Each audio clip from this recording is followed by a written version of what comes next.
आपण देखुथिबा ये हीरा और टंका सबु निरंजन कर कारण निरंजन पट्टनायक घरु लुटेरा कलाकना बुले यही सबु हीरा हार हीरा अलंकार सहित टंका को नहीं चली जाइथिला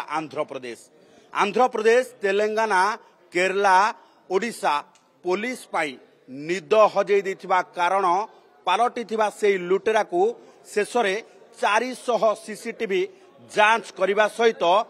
गिरफ करिछि कमिशनरेट पुलिस एवं कमिशनरेट पुलिस गिरफ करने सहित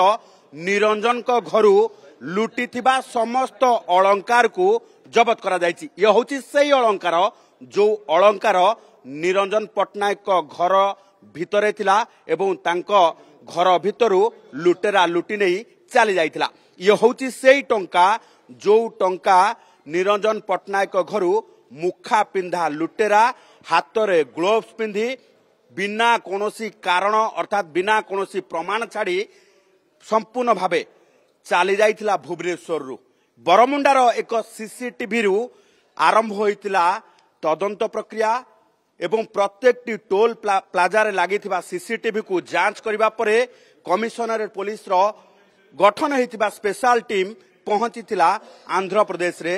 तेलंगाना रे एवं केरला रे सबुठी जांच पड़ताछ करिबा परे शेषरे सेही हट्टा कट्टा एवं देखा जाउथिबा बॉडी बिल्डर भरी लुटेरा को गिरफ करा जाइतला। जो लुटेरा ठारू ये समस्त अलंकार जबत करा जाइछि एवं लुटेरा बेस परिचित स्पाइडर शक्ति ओरफ शक्ति रेड्डी नारे शेषरे लुटेरा को गिरफ करी एबे कमिशनरेट पुलिस तदंत को आग को नहीं यही तदंत प्रक्रिया भितर जना पड़ी 2023 रे एआरएसएस मालिक घरु मध्य कलाकना बुलेइथिला ए लुटेरा एवं 2023 रो से बंद हो जाइथिबा फाइल पुणी थरे खोला जाइछि एवं एआरएसएस मालिक घरु लुटेरा लुटिथिबा समस्त